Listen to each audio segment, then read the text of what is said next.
Hey, this is Glenn, and this is what I did on April the 8th, 2024, the day of the Great American Eclipse.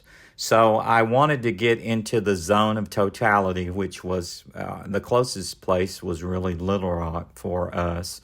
So I got up that morning and drove to Little Rock. I had a ticket to be able to park, and they put secret markings on my dirty car, as you can see there, so I could park in the parking lot at the Clinton Library. They have a huge park right outside the library where you can look at the city, see the lights. That's the library. It's a cool building. It's kind of cantilevered out toward the river, the Arkansas River. Here's the river. There was quite a bit of activity out there. There's an old train bridge over the river right by the library that they've restored and turned into a walking bridge.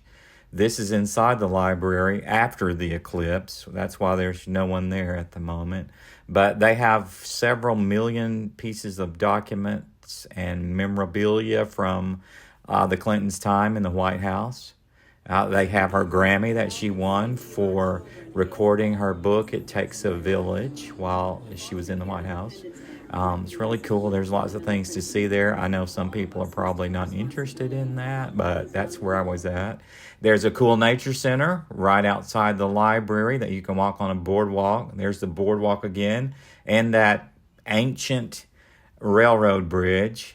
This is a Carol Clore print. We had that original picture at the Art Center when we had a Carol Clore exhibit. This little dude talking to the tour guide is from New York, and he was there long after everyone left, still asking questions. The Arkansas River.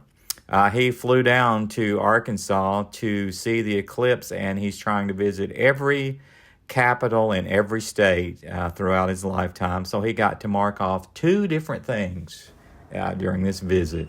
There was a crazy dog that was having a great time swimming in the river, and there's some kids wading in the river, which I wouldn't recommend. But this dog was really tearing it up, boy.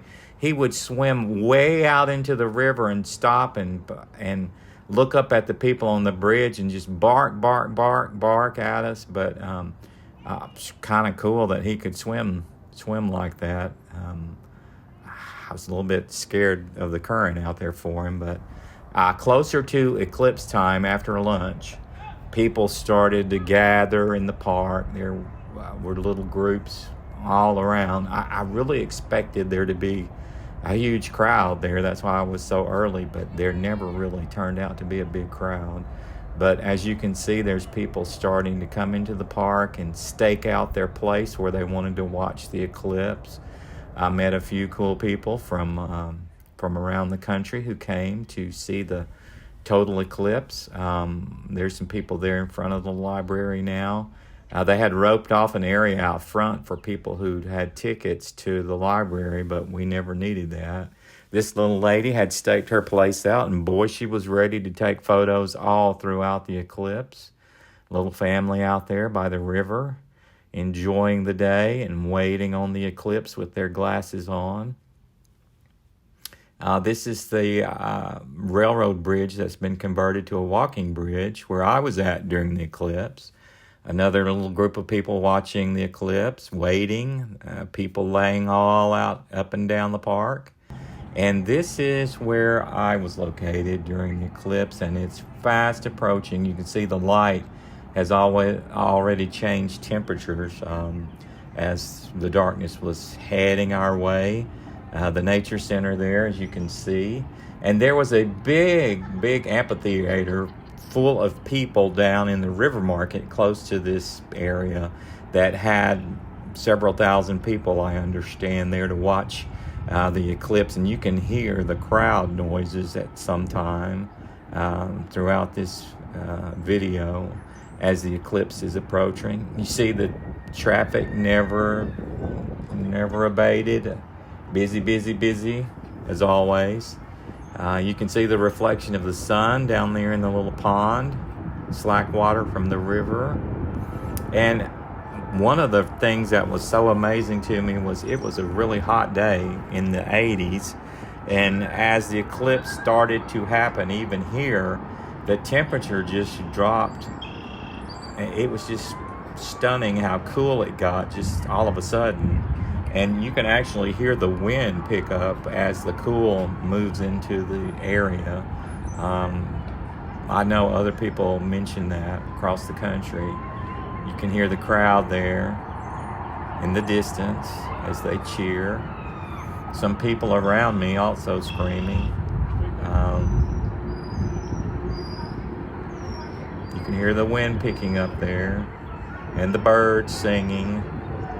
And as the darkness moved in, you can also hear the night bugs pick up and start singing as if it's nighttime there in the nature center.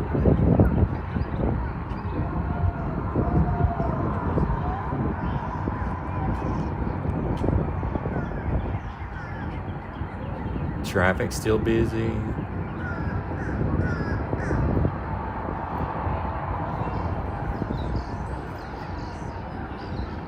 Let's listen to the crowd noise and the people around me.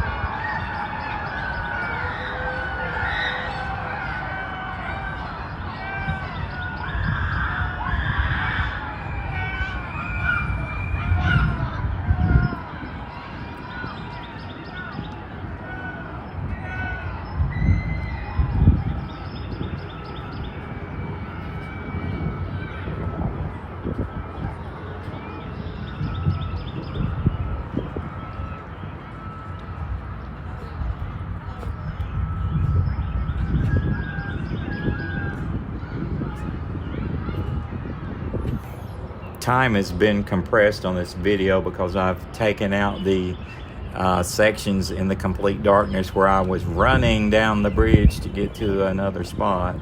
I didn't really expect it to be as moving as it was, but it was really a moving experience. This is one of the still pictures that I took.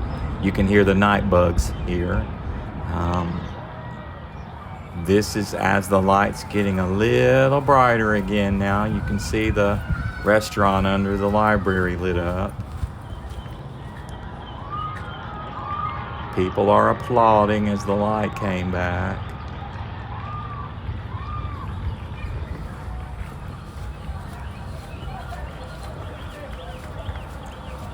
You can hear the crowds in the distance as the light comes up.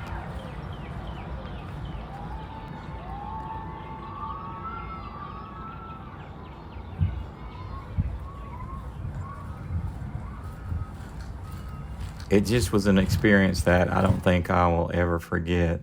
Here's a couple of photos from the totality. Modern cameras and phones are so great at taking pictures and adjusting to the varying light. It really is not as dramatic as it seemed in person. But anyway, it was a great day. I'm glad that I got to go, and it's a once-in-a-lifetime experience, and it's something that I'll never forget.